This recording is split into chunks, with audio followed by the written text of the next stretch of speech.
Greetings, folks. AnIolairGhorm here with what is unfortunately another entry in the Frustration 101 series. This is a match of myself in the Tier 7 German heavy cruiser, the Yorck.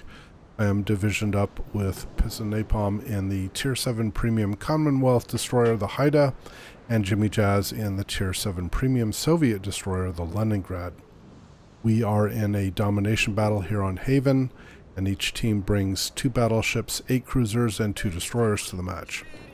Now, as far as my ship build, my upgrades are pretty typical for a cruiser at this tier. The one thing I'll point out is while I prefer to have the propulsion modification systems 2 for the slot 4 upgrade, German cruisers tend to have pretty poor rudder shift, and so I take the steering gears modification 2 instead. And as far as commander skills, again, pretty typical for a cruiser at this tier. I'll point out that I put a lot of emphasis on AA because I take the German hydro and not defensive fire. And secondly, the Yorck is one of the few German cruisers that really needs to have expert marksmen. Most German cruisers tend to have very good turret traverse. The Yorck does not. Base rudder or turret traverse is 34 seconds for 180 degrees, and with expert marksman it comes down to about 30 seconds. Now, as far as highlights, again, because this is a Frustration 101 match, this is going to be a difficult match for us, and the standings on the leaderboard at the end of the match will kind of highlight the difficulties. As far as gameplay, you can see that our team is already lemming to Bravo. I have asked the 2 other cruisers that are near us that are headed towards Bravo to join us on this flank. If they don't join us, it will leave myself and this Pensacola on the east flank. Jimijaz is moving towards the Charlie Cap to try to head off any destroyer that is in it. We do detect the Akatsuki, and so I'll help put fire on that ship as soon as I clear this island. Now, you'll notice that our team has lemminged to Bravo. In fact, so much so that ships, multiple ships from our team are moving into the Cap, which is an admirable display of support for Piston Napalm in the Haida, but is usually or often not a good idea because it makes ships in the Cap easier targets for torpedo drops because they're all kind of bunched up together, as well as making it easier to hit targets within the Cap. Called target on this Miyoko, or this ARP Miyoko, which is pushing towards Charlie to try to defend Jimijaz in the Leningrad. And at this point, I notice there is a lone opposing Pensacola that has moved up the 10 line and is now on the east flank. And I will spend the next few minutes in a long-range gun battle with him. Hindsight being 2020, this frankly was kind of a wasteful engagement. At the time, I felt it was important to get the flanking cruiser out of the way. I could have potentially gone into concealment and repositioned, but I was concerned that the Pensacola would become a threat to the flank if he wasn't dealt with earlier, especially since we have very little support on this side. The other thing is that I'm firing AP. Now, normally German AP is very good, but Yorck AP, for whatever reason, is very difficult to use reliably for ranges beyond 10 kilometers. The ballistics become very wonky, they're very floaty, but the Pensacola is giving me a lot of side, and he is also doing a lot of throttling. That was a pretty good hit for almost 8,000 points. He's doing a lot of throttling to try to throw off my fire, which to some extent he is doing. Again, hindsight being 2020 here, HE might have been a better choice because the HE ballistics on the Yorck guns is much better at longer ranges than the AP is, but I will keep up the AP fire for a little bit longer. I will switch to AP, or HE, excuse me, later in the engagement. Jimijaz is securing Charlie at this point, and Piston Napalm is securing Bravo. We have an even ship count, and so far things are looking pretty good for our team.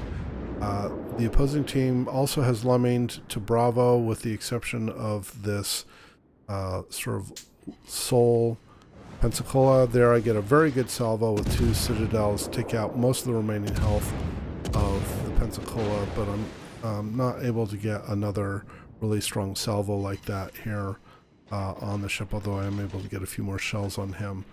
And I believe it's after this salvo that I switch over to HE. Although again, hindsight being 2020, it might have made sense for me to switch earlier. Now the Pensacola was also firing AP on me the whole time, which if I had been giving broadside reliably, could have been very serious for me. That's why I'm staying in sort of this kiting posture and doing a lot of throttling to throw off his fire as well. Jimijaz has secured Charlie. He's now come out of the cap to help support me finish off the Pensacola, because the presence of this cruiser has kept me from being able to be in a position to better support the caps, which is what I really need to do. And we finally get the Pensacola down. We were even on the ship count, but in a moment here we're going to lose our Helena, and in fact there goes the Helena. But we do have both Bravo and Charlie. I'm going to type into chat here and ping on the map that the ships that are of our ships that are in Bravo, they need to retreat so that we can defend these caps at this point. So often a good strategy once a team has majority cap control is to basically go into a defensive position and simply focus down any opposing ship that attempts to move into either of the caps. And provided that you can keep the ship counts relatively even, the point differential does grow and it does get to our favor. So we do have a ship deficit, but because of the cap control, we are now even and are about to take the lead in the game. I'm going to move into a position here between Alpha and Charlie so that I can provide fire and be able to hit targets in both Bravo and Charlie to help defend the caps.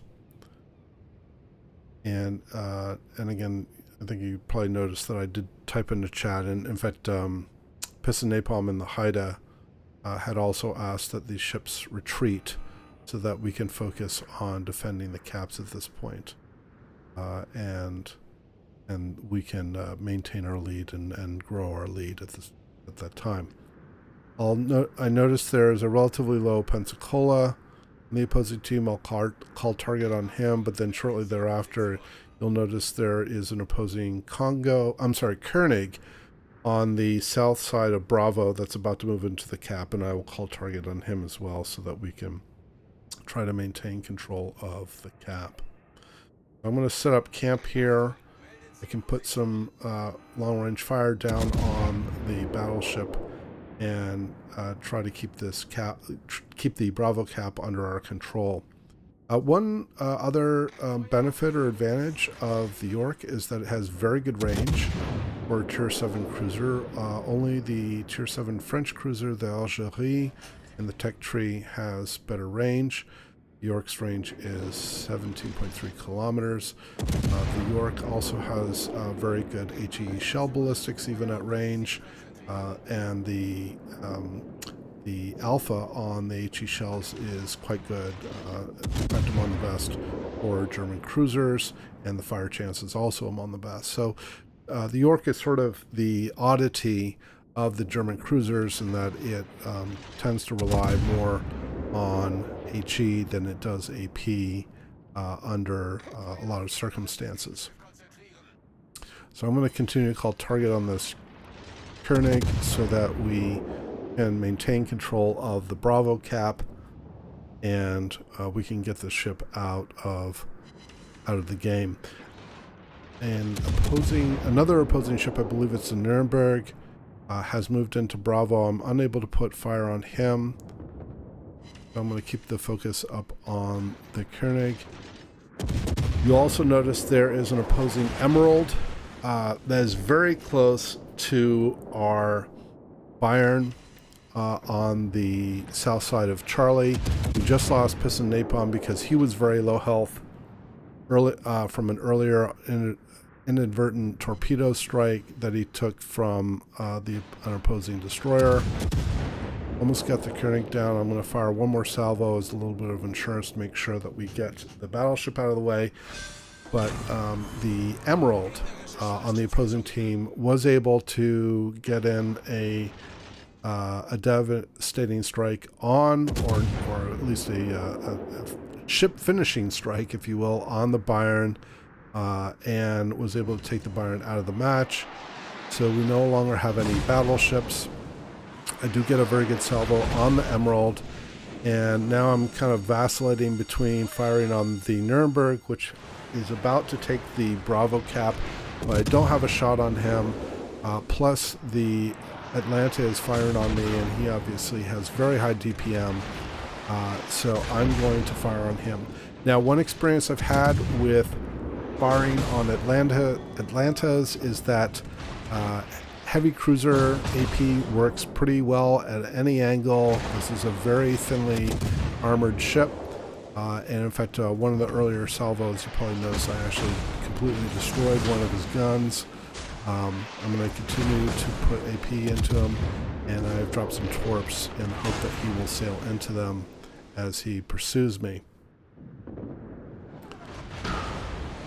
Lose eyes on the Atlanta, so I'm going to put my plane up here in a moment. I don't expect that it will stay up for very long, but I want to know where the Atlanta is in the event that my torpedoes don't hit, which they don't.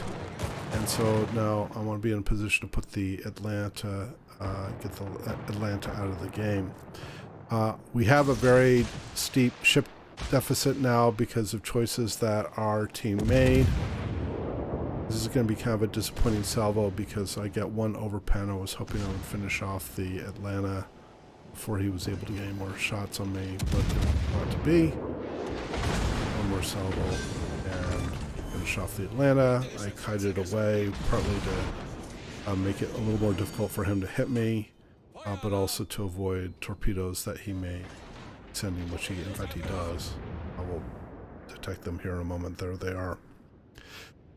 So we've lost the Bravo cap to the Nuremberg. The opposing Emerald is in Charlie. I'm trying to get into a position that I can put fire onto one or both of them. Again, I'm going to keep AP loaded because both the Emerald and the Nuremberg are very thinly armored ships, and AP, heavy cruiser AP tends to be very effective on them. Lose sight on the Nuremberg, although the Emerald is now visible. I'm going to send some torpedoes in the hopes that maybe he takes one, or at least discourages him from coming through this gap. Put up my hydro because I can't see him. My plane won't be available for another 45 seconds, and I want to be able to see the Emerald. So I will slow here, and then I'll start backing up so that if the Emerald does choose to come through the gap and my torpedoes don't finish him off, I'm able to try to finish him off with some AP. We are now behind. We only hold one cap now. Jimijaz is trying to get toward Delta to get another cap, but you'll notice that the opposing Fuso is about to enter the Alpha cap. There is the Emerald. He's broadside to me. I make sure I get a good shot on him, and I'm able to get 3 Citadels and finish off Emerald. I'm going to move forward now with expectation that he probably did send torpedoes just as insurance. The Fuso did fire on me, but he misjudged my position and speed, and so completely missed. The opposing Nuremberg is moving up, so I'll send torpedoes in his direction to hopefully finish him off, but he's already starting to turn away. He obviously knows I have torpedoes. I will keep AP loaded so that in the event that the Nuremberg shows back up, which he will, I'm able to hopefully get him out in 1 or 2 salvos.